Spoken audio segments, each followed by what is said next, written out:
Nuevamente quiero agradecerle la presencia de todos ustedes, agradecer al Colegio de Abogados por abrir este espacio, agradecer a Eduardo Lantela, que siempre es nuestro director del área académica y que siempre nos motiva, nos empuja a que estemos constantemente realizando jornadas y encuentros sobre temas que hacen a nuestra profesión y que hacen justamente a la actualidad. Y bueno, el motivo de mi charla va a ser más que nada sobre las vulnerabilidades que genera el sistema de inteligencia artificial. Destaco fundamentalmente vulnerabilidad del sistema. Y vamos a ver por qué, porque esto tiene mucha importancia jurídica y mucha importancia desde el punto de vista también social, o interés fundamentalmente social histórico. Y es lógico que esto sea así, que exista un interés sobre el tema de la inteligencia artificial, porque estamos hablando de una innovación tecnológica y esa innovación tecnológica no tiene que ser interpretado como un hecho aislado, o sea, estudiarlo o preguntarnos sobre la inteligencia artificial sería un error tocar la inteligencia artificial como un hecho aislado si no tomamos como parte de un ecosistema de lo que es el impacto electrónico digital desde hace un par de décadas en esta parte. Obviamente yo no soy entendido en la materia como es Albani, soy solo un abogado, pero sí me interesa fundamentalmente ver cuál es el impacto desde el punto de vista jurídico, social, que está generando esta tecnología disruptiva. Y tengamos en cuenta lo siguiente: cada vez que ha habido una modificación en los sistemas tecnológicos o un descubrimiento de parte de la tecnología, ha modificado a la humanidad, le ha impactado a la humanidad. Pensemos, por ejemplo, cuando se descubrió el carbón y cuando se descubrió el vapor. Esto generó justamente una transformación social, económica y política muy importante. La aparición del maquinismo. Y la aparición del maquinismo puso justamente también al hombre en una transformación social, económica y política muy importante. Pensemos, por ejemplo, en los impactos del maquinismo, para ser más exacto. Mira, como ejemplificar. Cuando apareció justamente la máquina y dejamos de ser tanto una economía más artesanal, la humanidad empezó a transformarse socialmente. Dejamos el campo para ir a vivir a la ciudad. Empezamos a tener problemas de hacinamiento, empezamos a tener transformaciones políticas, sociales, empezó a hablarse de una clase burguesa por un lado y después el proletariado por el otro. Se empezó a hablar también, obviamente, de transformaciones económicas en el marco del comercio e implicó, lógicamente, esto, una transformación desde el marco jurídico. Ya no se hablaba, por ejemplo, tanto de las situaciones dentro del Código Civil, sino que fue ganando independencia a otras ramas del derecho laboral, el derecho laboral como una rama autónoma. Ya no se empieza a hablar tanto de la noción de culpa, sino de que la responsabilidad podía surgir sin culpa, porque cuando apareció la máquina se produjeron justamente situaciones de daño en donde la responsabilidad no derivaba fundamentalmente de la culpa o de la negligencia, sino por el vicio o riesgo de la cosa, y ahí empezó a hablarse de la responsabilidad objetiva. Y bueno, así aparecieron las primeras leyes. De hecho, yo siempre digo que el derecho laboral es un poco el conejito de India, podríamos decir, o la primera manifestación de las transformaciones sociales. Porque justamente el trabajo hace a las fuentes productivas. Y ustedes están diciendo, van a decir, usted está hablando del derecho laboral, pero yo no estoy hablando del derecho en general. Estoy dando un ejemplo que pretendo dar como marco introductorio de la importancia que tiene justamente las transformaciones técnicas o las modificaciones tecnológicas en la vida del hombre. Y cuando esas modificaciones implican sucesos que impactan en la economía, necesariamente van a impactar también en el marco jurídico. Y lo que está pasando justamente con la inteligencia artificial es básicamente eso. La inteligencia artificial generativa que más allá de que se ponga o no en discusión hasta dónde es generativo o no, lo que sí la inteligencia artificial está dándonos una modificación en lo que hace a la estructura del pensamiento y de ver nuestras sociedades. Y esto lleva a que muchas veces erremos el eje central de hacia dónde tiene que apuntar el derecho. Porque hoy por hoy, y esto es lo que quiero señalar, muchas veces en el ámbito de académicos, y hasta inclusive en foros no necesariamente jurídicos, en general académicos, pero también jurídicos, se habla de que es necesario regular la inteligencia artificial como un elemento fundamental para poner orden a esta situación. Y hay posturas que afirman justamente que la inteligencia artificial tiene que ser contemplada, otras posturas que dicen que no tiene que ser contemplada la regulación de la inteligencia artificial porque implicaría poner coto al desarrollo tecnológico.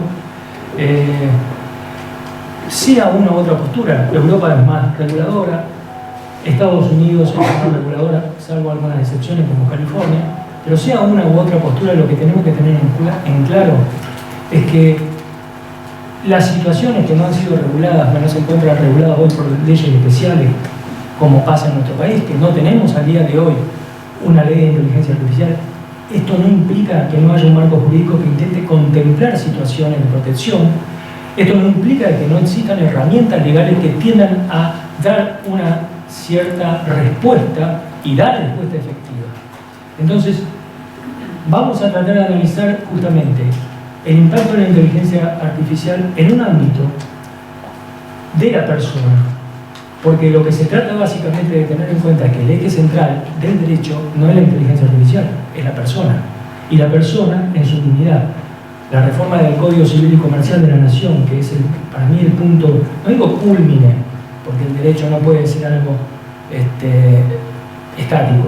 De hecho, cuando hablamos de la transformación del derecho por las circunstancias económicas lo demuestra. Pero sí puede ser un mojón muy importante que había empezado con la reforma constitucional de 1994, cuando consagraron, entre otros nuevos derechos y garantías, y hablaba fundamentalmente de la dignidad de la persona humana, la incorporación de los tratados internacionales sobre derechos humanos y en particular el derecho del consumidor, que es una de las áreas fundamentales que ha ganado lenta y progresivamente autonomía y que hoy es fundamental tener en cuenta, porque gran parte de las situaciones en donde nosotros vamos a tratar estos temas van a tener justamente vinculado con el derecho del consumidor, pero también vamos a tener en cuenta los tratados internacionales sobre derechos humanos, vamos a tener en cuenta también de que hay principios y garantías esenciales que no tienen que ser soslayados sin que esto implique poner un palo en la rueda del desarrollo tecnológico. De manera tal que la tecnología no tiene que ser un fin en sí mismo, sino que es una herramienta para el progreso de la humanidad. Bienvenida a la inteligencia artificial, pero no es un fin en sí mismo. Y si hablamos fundamentalmente del derecho del consumidor, que es justamente el perfil que voy a dar a esta charla, hablamos de una característica muy particular que incluye a toda relación de consumo, que es el eje central del derecho del consumidor, que es un vínculo especial del derecho del consumidor que se da entre uno o varios consumidores con uno o varios proveedores. El consumidor es un sujeto de tutela diferenciada y la característica que tiene la relación de consumo es justamente su asimetría. No estamos hablando ante sujetos iguales, estamos hablando ante sujetos que tienen justamente una diferencia de poder. Justamente esa diferencia de poder está siendo reconocida en el ámbito constitucional, en el artículo 42, en esos nuevos derechos y garantías que habla fundamentalmente de la tutela efectiva del consumidor y de la dignidad de la persona. Artículo 42 de la Constitución Nacional y su homónimo en el artículo 38 de la Constitución Provincial. Y si hablamos de vulnerabilidad, la vulnerabilidad se refleja justamente no solamente en el ámbito de la relación jurídica, cuando hablamos dentro de esta nueva tecnología disruptiva, sino hablamos también en el ámbito en que se produce muchas veces las relaciones de consumo. Es lo que algunos autores hablan de vulnerabilidad 4.0. Y por ejemplo, Marcelo Cuadra, querido amigo de la casa, que siempre nos aporta material en el Instituto de Derecho del Consumidor. Marcelo Cuadra habla justamente sobre las vulnerabilidades 4.0, que implica que que eso se da fundamentalmente cuando la relación de consumo se da dentro de un entorno tecnológico, electrónico o digital, y que ese medio es dado por el proveedor. Entonces ahí se potencian justamente los riesgos a que se produzca algún tipo de perjuicio del consumidor, en el consumidor. Todos usamos aplicaciones, usamos para contratar productos, para pagar servicios, para obtener información. Bueno, muchas veces pueden producirse algún tipo de daños, o en ocasiones pueden producirse ese tipo de daños. Bueno, hay que tener en cuenta de que hay un elemento fundamental. El que provee ese ámbito para que pueda desarrollar ese tipo de actividad es el proveedor.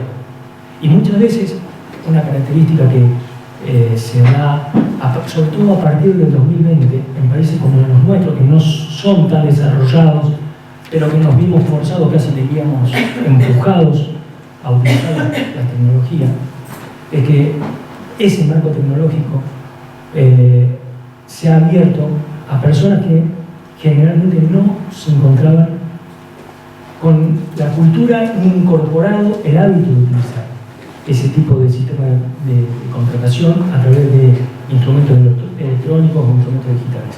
Y esto obviamente acelera el marco de hipervulnerabilidad. De manera tal que la vulnerabilidad 4.0 implica justamente un aumento de la hipervulnerabilidad. O sea, y esto es lo que dicen algunos autores como Barrochelli. Sebastián Barrochelli habla de que cuando la relación de consumo trasunta dentro de sistemas electrónicos, redes, contrataciones electrónicas, a lo que también puede utilizarse, también, obviamente, el sistema de inteligencia artificial, lo que va a producir es un aumento de la hipervulnerabilidad y de la hipervulnerabilidad. ¿Por qué? Porque justamente nos encontramos ante un marco que es totalmente etéreo y que no tenemos una relación personal. Es en realidad un marco que pone el propio proveedor y que esto acrecienta justamente los riesgos. De manera tal que si el proveedor me pone los riesgos, o me pone y me ofrece, y a veces hasta me obliga a utilizar ese marco, ese instrumento electrónico, esa herramienta electrónica, bueno, es el propio proveedor que tiene el deber de neutralizar todos los riesgos posibles. A mí me gustaría hablar también de que este marco de vulnerabilidad es reconocido incluso en resoluciones internacionales que ha firmado la Argentina. La resolución 36/19 del Mercosur, que fue aceptada por la resolución 310/20 de la Secretaría de Comercio e Industria, recoge justamente este principio de la hipervulnerabilidad y es perfectamente aplicable a lo que es el derecho del consumidor. Y se han aplicado justamente la jurisprudencia, y lo tenemos incluso acá en nuestro departamento judicial, para el marco de contrataciones electrónicas o para situaciones de fraude cuando se producía dentro de un entorno electrónico o digital que eran dados por los proveedores cuando ofrecían un servicio y había un defecto en el funcionamiento del servicio. Ejemplo, cuando se producen las situaciones de fraude por vaciamiento de cuenta, merced a operaciones de phishing. Bueno, todo este marco teórico es perfectamente trasladable a los sistemas de inteligencia artificial, aun cuando no tengamos justamente una regulación específica en la materia en la Argentina.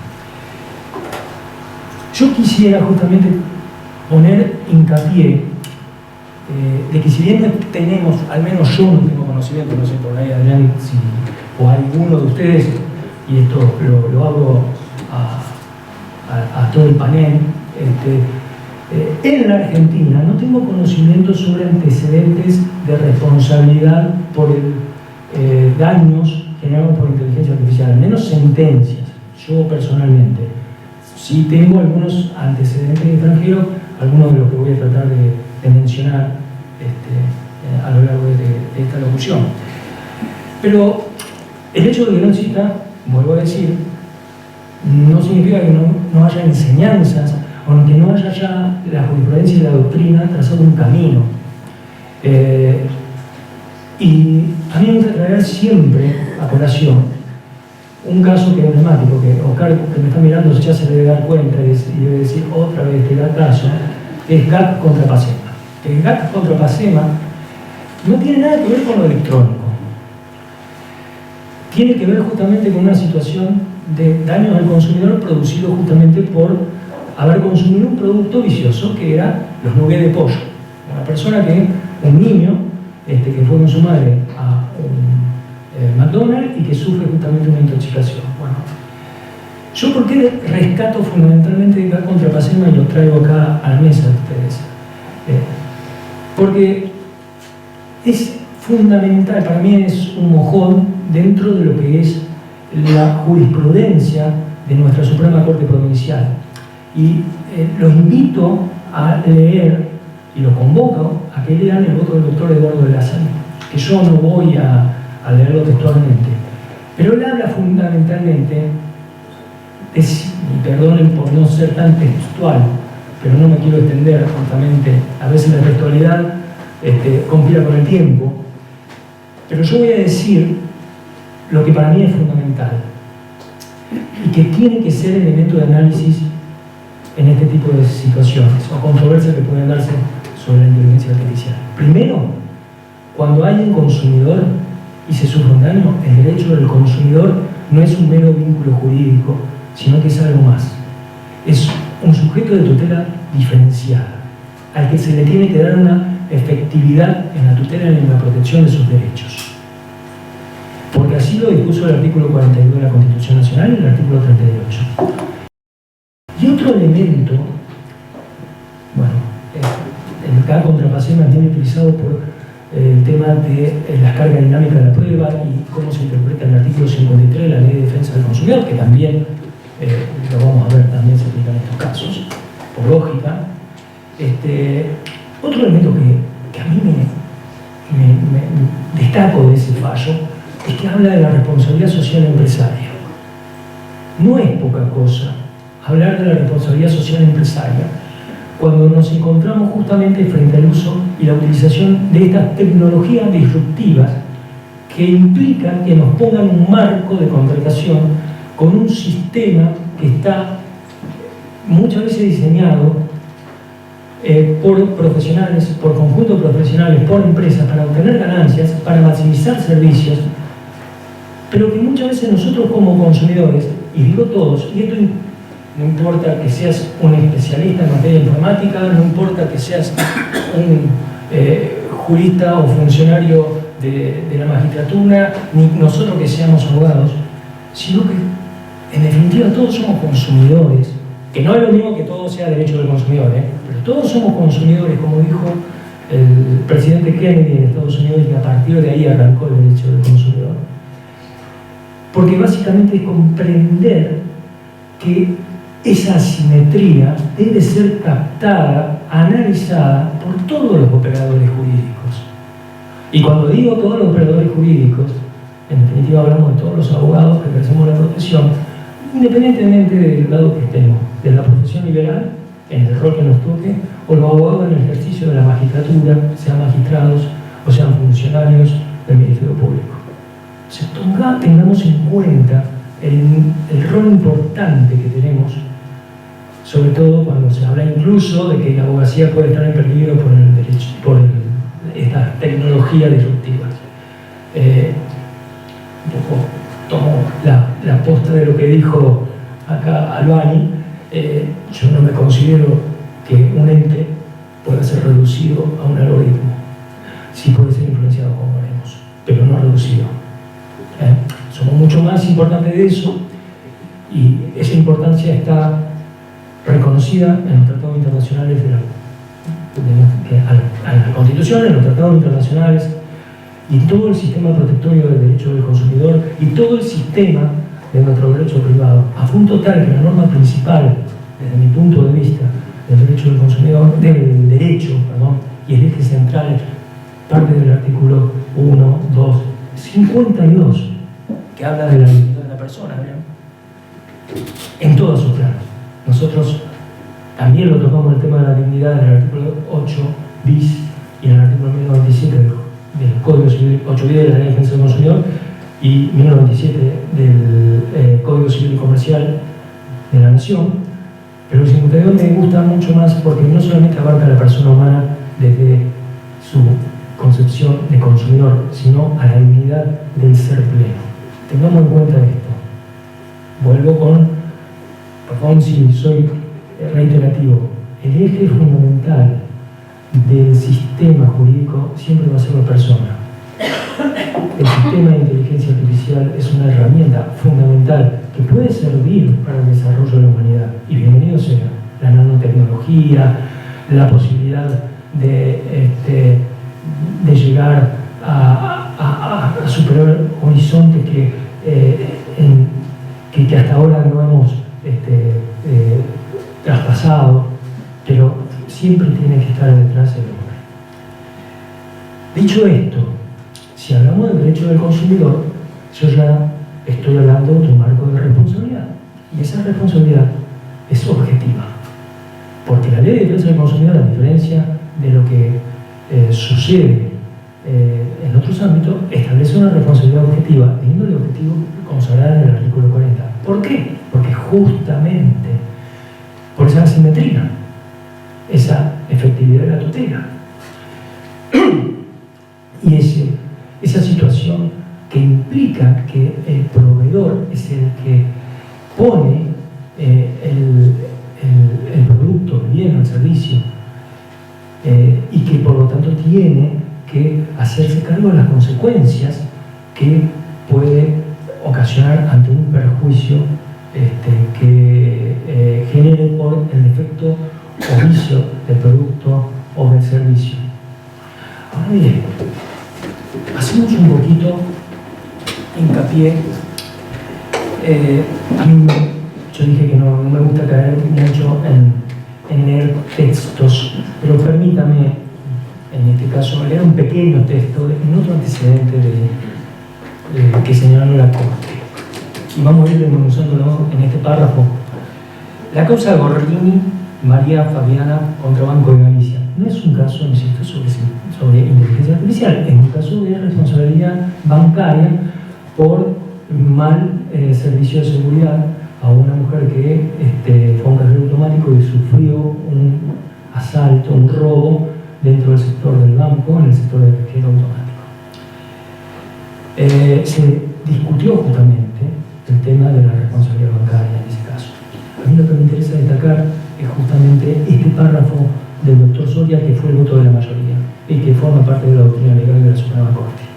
Frente al daño causado en el contexto de una relación de consumo y en ocasión de ser utilizados los servicios prestados por el proveedor, aparece incumplido el deber de seguridad inherente a este tipo de vinculaciones.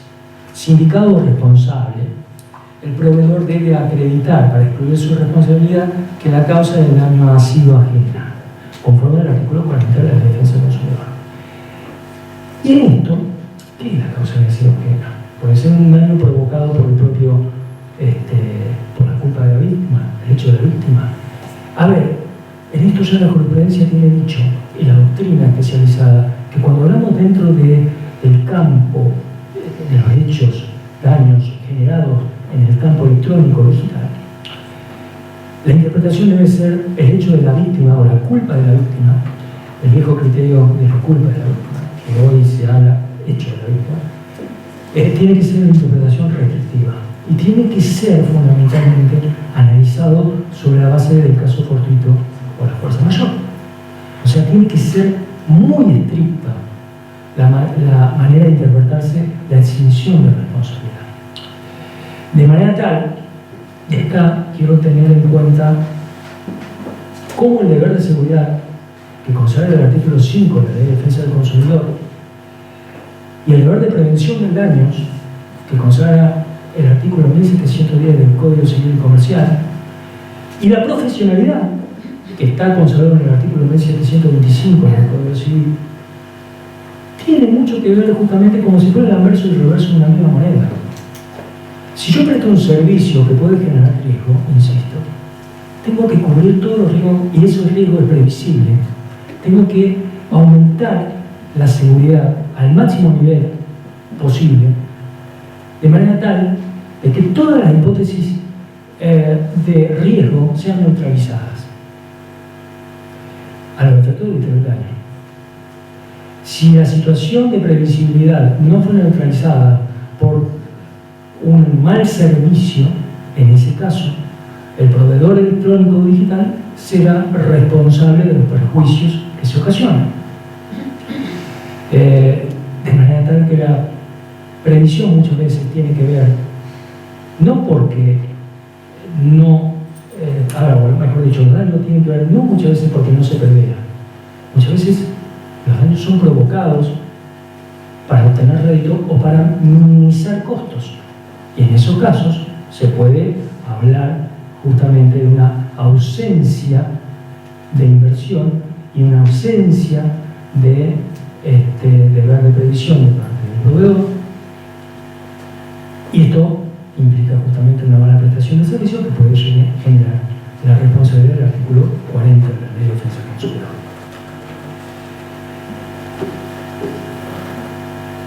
¿Qué tipo de daños pueden generarse a través de la inteligencia artificial? Yo voy a hablar muy esquemáticamente sobre algunos daños. No voy a algunas cuestiones que voy a tirar homeopáticas van a ser más profundizadas por Adrián, pero el sistema de inteligencia artificial puede producir severos problemas que pueden tener con el diseño, con un defecto del producto. Supongamos contrato una empresa, un sistema de inteligencia artificial para que me proteja, y haga un seguimiento de seguridad, y a causa de un defecto en el sistema de alarma inteligente o de monitoreo no funciona como corresponde, y bueno, me genera justamente un perjuicio porque se produce justamente una afectación a mi bien. Bueno, en ese caso hay un típico defecto del producto. En ese caso es una responsabilidad típica. Hay otro tipo de situaciones que pueden producir perjuicios y que tienen que ver fundamentalmente con las discriminaciones que pueden generar los algoritmos. Porque justamente algo que caracteriza a la inteligencia artificial y a todo este tipo de sistemas es la utilización de algoritmos que trazan perfiles. Yo acá quiero decir algo. Nosotros no nos damos cuenta, pero a lo largo de nuestras vidas y a lo largo del día, desde que nos levantamos, y porque lamentablemente, no digo lamentablemente, pero porque así es la vida que nos toca hoy en esta era digital, nosotros permanentemente dejamos huellas cuando utilizamos y consumimos servicios electrónicos. Imagínense, cuando miramos una página web, cuando compramos y utilizamos nuestra tarjeta de débito, nuestra tarjeta de crédito, cuando visitamos una concesionaria, la página de una concesionaria o de una fabricante de autos para ver qué tipo de modelos de autos nos interesa. Bueno, todo este tipo de situaciones son datos, huellas electrónicas que estamos dejando. Cuando te despertás y moves el celular, le estás informando a Google en la cara. Me estoy despertando, mirá, no lo sabía. O sea que Google conmigo sería histérico, porque yo me despierto, miro el celular para no quedarme dormido, no me quedo. Google, si no lo gano por cansancio, debe tener para porque yo sería falso positivo a cualquier hora. No, pero yo creo que no me da ni bolilla. Si soy sincero, creo que no me da ni bolilla. Es más, me ven por la calle y seguramente va a decir este tarado mirando el celular. Y miro el celular no solamente porque soy un tarado que mira el celular, sino porque además me encantan ver la jurisprudencia. Soy un poco de trastorno. Mirá el celular en la calle porque vivís en Pergamino. Si estuviese en San Justo, no lo miraría. Probablemente. San Justo es menos justo de todos los santos en ese lugar. Sí, vivo en Pergamino. O en Buenos Aires, que también pasa mucho el tema de los juegos de celular y Pero bueno, son cosas que pasan. El tema es que cuando nosotros hacemos... Vamos con un poco... El tema es que cuando nosotros hacemos este tipo de... realizamos este tipo de conductas, consciente o inconscientemente, vamos dejando huella, ¿no? Yo creo que más inconscientemente, porque uno cuando se pone a leer y cuando se pone a estudiar este tema decimos, la miércoles, con razón me llega, uno ya intuye, pero empieza a conocer por qué pasa, o piensa ver determinados vértices de por qué me pasa lo que me pasa. Me refiero a las informaciones que me llegan a mi celular. Y eso son informaciones justamente que me llegan a mi celular. Si yo miro, por ejemplo, un Corolla, que es un auto que me encanta, es porque justamente me van a llegar 10 aplicaciones del Corolla de un periodista, puede hasta una página del periodista que hizo una prueba de manejo del Corolla, el tipo de Corolla híbrido, que por qué es mejor o no, si que se adapta o no a tu consumo, porque justamente yo puse o buscaba y con el Google, con el buscador, buscaba justamente qué tipo de auto me convence más, qué tipo de prestaciones tiene, bueno. Entonces, ¿qué estamos haciendo? Estamos dejando huellas digitales. Esas huellas digitales se manejan a través de lo que se llama minería de datos. Yo lo estoy haciendo muy resumido. Obviamente las explicaciones técnicas las puede dar acá el señor. Yo solamente trato de transmitirle lo que comprendo primigeniamente. Y esa minería de datos, que es un conjunto de operaciones complejas que pueden ser sobre bases estadísticas, sobre lo que hace cada uno de esos datos que se van a lo que se llama la Big Data, que son todos esos datos desparramados, tejen un perfil digital. Tenemos nuestros perfiles digitales. O sea, ya saben que me gusta el Toyota Corolla, ya saben que es hincha de Boca, ya saben que mira la página del Suprema Corte y el diario judicial, por ahí, y saben que de vez en cuando está interesado en viajar a Europa, pero todavía no lo puede hacer. En algún momento. Entonces, dale, ¿alguna promoción de Europa? No. Otra manera de verlo. En el planeta somos 8.000 millones de personas. Parece un montón. Si le calculan el logaritmo de 2, no los quiero asustar. Agarran una calculadora y calculan el logaritmo de 2 de 8 billones, les da un número que debe ser 33 o 34. Eso significa que con responder 34 preguntas por sí o por no, uno puede individualizar a una persona en todo el planeta. O sea que solo necesitan dejar 34 pistas de estas que vos estás diciendo en la navegación que uno hace, a qué velocidad mover el mouse, qué página visitás, a qué hora. Si uno responde sin saberlo 34 preguntas por sí o por no, te pueden individualizar y a partir de ahí seguirte en toda la navegación. Quizá no saben quién sos, no saben tu nombre y tu apellido, pero te van rastreando en tu actividad web y esa información se vende. Y si en algún momento alguien conecta con el nombre, se revela todo el trazo y te identifican a vos con nombre y apellido. Y esto puede pasar en cualquier país, que nos identifican a nosotros en Argentina por navegación que haces en cualquier lado. 24 preguntas. Muy interesante, pero a nosotros como desde ese punto de vista, más de la ciencia y matemática, de informática, lo que nosotros muchas veces vemos y que creemos que pueden producirse y que lo va a tocar mejor Adrián, es que otro de los grandes riesgos que pueden generar los sistemas de inteligencia artificial es justamente la discriminación o los sesgos algorítmicos. Y pueden producir situaciones realmente discriminatorias que van, por ejemplo, le voy a poner un ejemplo muy gráfico, muy claro. Gerardo donde se la va a sacar un préstamo, quiere sacar un préstamo y va al banco. Y llegó la carpeta y, bueno, me toman, me dan el préstamo. Otro señor, voy a hacer un ejemplo muy, por favor, muy ilustrativo, de origen pakistaní, que incluso tiene mejor recursos económicos que Gerardo Becerra, va al banco, intenta sacar un préstamo. Ahora, ¿qué pasa? No se lo da. ¿Por qué? Puede suceder que haya discriminación, puede suceder que el sistema, con un defecto de programación, haga que, pese a que los dos están bajo la misma situación, incluso algunos hasta mejor que el otro, de manera irrazonable, aquel que está en mejor situación o en la misma situación para obtener un préstamo o un crédito, le sea negado sin mayor fundamento.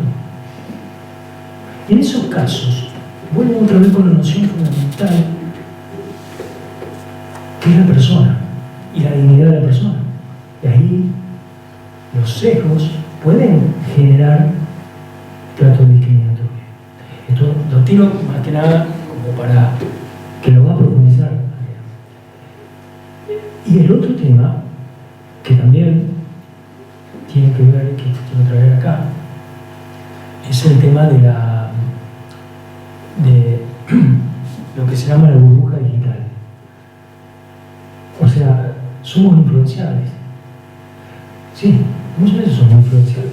Y acá hay algo que tiene que ver con el derecho de información. Ustedes recuerdan lo que hacemos derecho del consumidor, o los que están generalmente familiarizados con él, porque hay un deber fundamental de parte de los proveedores que es el deber de información.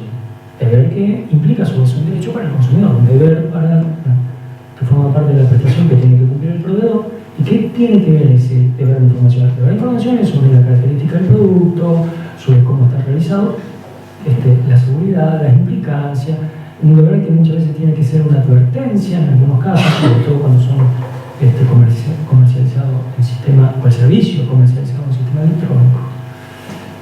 Ahora, hay algo muy claro, hay algo que me impacta y que hoy lo hablaba con Adrián. Que así como el derecho del consumidor habla del deber de información, hoy el proveedor no solamente conoce su producto, sino que conoce o cree conocer más de nosotros mismos. Justamente porque por esas huellas digitales que van manejando el perfil digital. Le gustaste otro sentido a las huellas digitales. Digamos que, sí. Digitales. Exactamente, huellas digitales en el sentido de la era digital. Creo como vuelve la metáfora. Es increíble. El dígito viene de los dígitos. El que fue justamente producto por un inmigrante croata, argentino, un invento argentino, en definitiva. Pero más allá de todo, de esta acotación, es interesante porque acá tenemos que tener en cuenta, ahora, ese perfil digital nos envía justamente información. Esa información muchas veces es retaseada. Y entonces van generando hábitos de consumo que son volcados en favor de determinadas empresas. ¿Quiénes son? Son justamente las que solventan ese sistema. Entonces, los productos, los servicios, lo que nos informan, no necesariamente tienen que ver con la realidad, y hay sesgo justamente también en la información que nos mandan.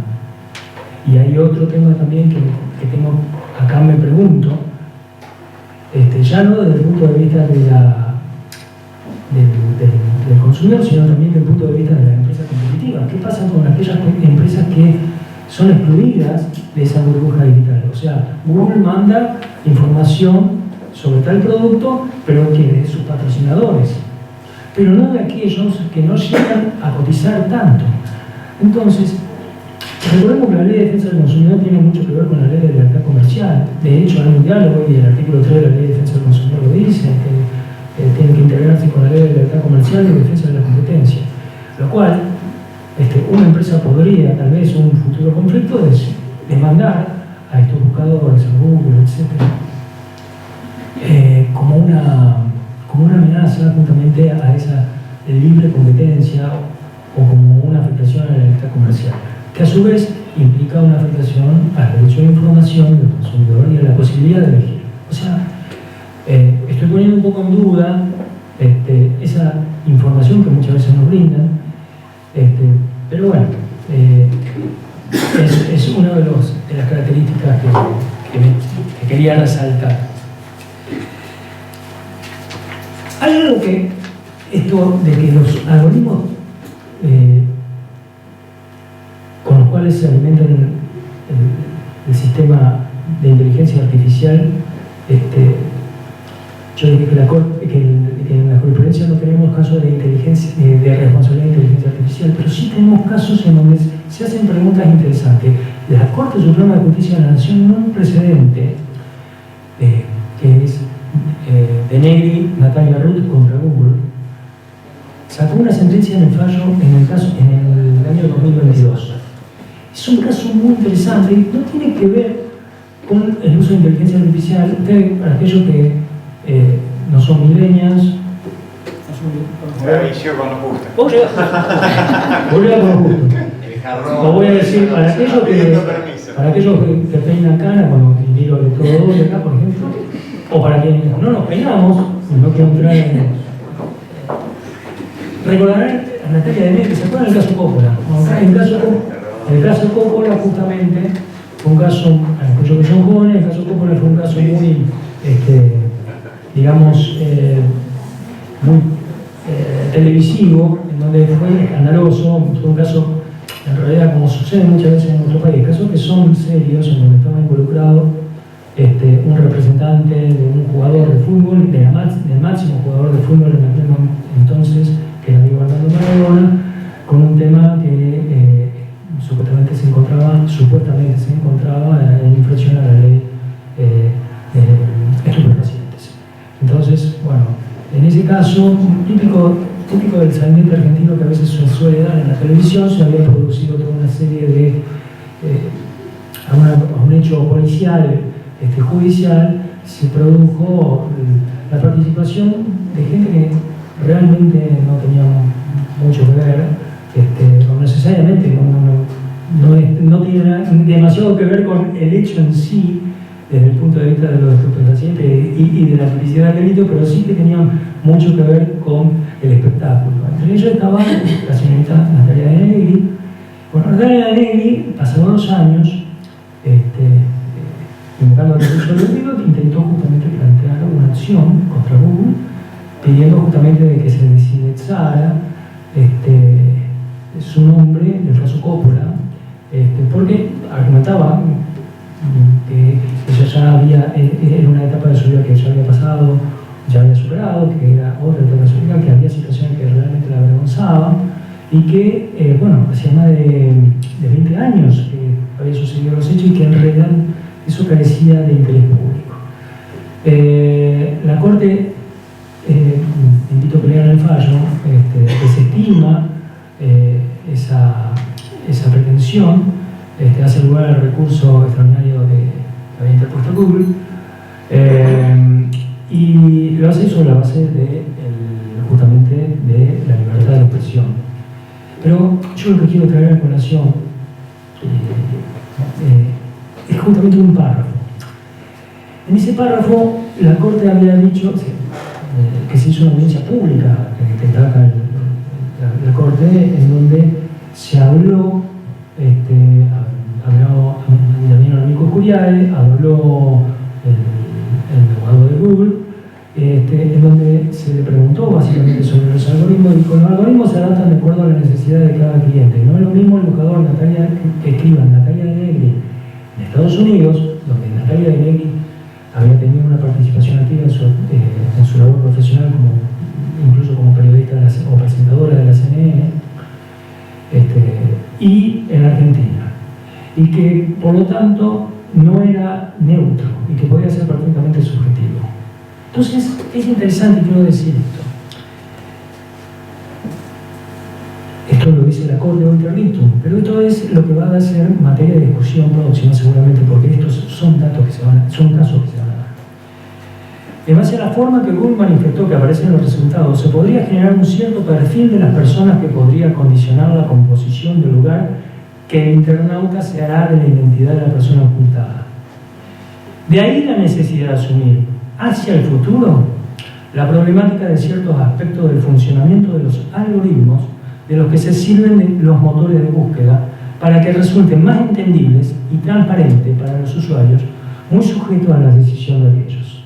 O sea, somos perfectamente influenciables, somos perfectamente maleables, podemos ser manipulados, y esto indica justamente cómo la información que nos llega no es siempre verídica. Y que muchas veces el consumidor no es tomado como sujeto de consumo en este tipo de escenarios en donde se maneja la inteligencia artificial, sino como objeto de estudio. Y ahí vuelvo nuevamente con el tema de la dignidad y lo fundamental del respeto de la dignidad de la persona. Bueno, me quedó un montón de reflexiones. Yo dije que iba a hablar poco. Así que igualmente lo vamos, estoy sujeto a la pregunta ahora, pasaría.